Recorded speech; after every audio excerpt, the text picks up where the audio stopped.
Minisitiri nakwibutsa kumamagara mu izina cyane kandi uzi ko ufite amatitire menshi cyane nabyo uzo kubikosora honorable minister kandi urayazi amatitire ufite kwangana uzo kubikosora ubwo nawe urabyumvise ngira ngo icyo ni kimwe noneho nsubiye ku kindi na doctor n'iki byose urabyumva ngira ngo noneho minister Evode Minister Evode icyo yacyemeye yavuze ko agiye kwita mu cyubahiro cyawe honorable Frank Dr. Okay, Minister Evode umaze kumva ibyo Frank arimo avuga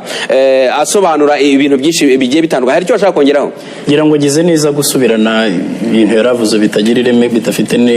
na evidence cyangwa bitagira facts ariko icyo nagira ngo mvuge amategeko ko nicyo kibazo kuko Frank ndabizi wize ibindi ntabwo uri umunyamategeko ariko ushobora kandi ntabwo bivuga ko abanyamategeko ari bo bonyine bize cyangwa bafite ibyo bazi ariko nibura mu kiganiro nk'iki uri umunyapolitike uyoboye ishyaka ushobora kuzajya witwaza n'umujyanama wawe mu by'amategeko muri deba nk'izi ariko kuza muri deba nk'iyi deba y'amategeko kwaza kujya impaka n'umunyamategeko ubuje kwiyahura niko nakubwira kuko nibyo urimo gusobanura ndabona byakugoye ariko ngira ngo minister kuko honorable Frank aratanga ibitekerezo bye kutumire twamuhaye ntabwo wavuga reka twumvikane icyambere kigomba kumvikana hano reka ngohe no kindi kintu buriya Frank kiri behind iriya ngingo yari arimo gusoma uzi ko president wa Republika ashobora gushyira muri cabinet umuntu ukomoka mu ishyaka ritari no mu nteko ishinga amategeko ariko icyo yarebye atari ukuba uwo muntu ari mu ishyaka ahubwo ari competence ari ubushobozi nanone ushobora no kuba uri no mu nteko ishinga amategeko Perezida wa Republika ishyaka ryawe rishobora kuba ari no mu nteko ishinga amategeko Perezida wa Republika akagushyira muri cabinet nanone icyo yaconsiderinze atari ishyaka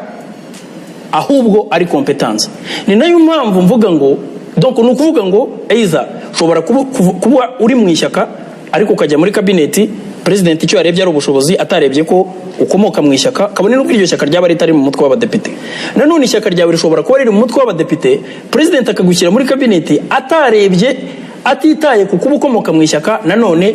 ahereye ku cyo uzafasha mu implementinga mu gushyira mu bikorwa ya gahunda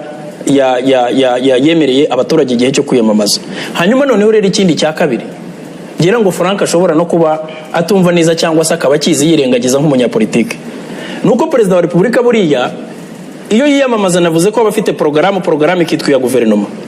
muri guverinoma ntabwo bakora nko mu nteko guverinoma bakora mu buryo bwa koleje ibyemezo cabinet ifashe byitwa de decisions ziri collegiale nubwo waba wowe muri cabinet muri deba za cabinet hari ibyo utemeraga cyangwa hari ibyo wabona gukundi ariko icyemezo gifashwe kiba ari icyemezo cya college kiba ari icyemezo kiri decision collective ni nabyo bita responsabilité collective byo kuvuga ngo cabinet nimwe none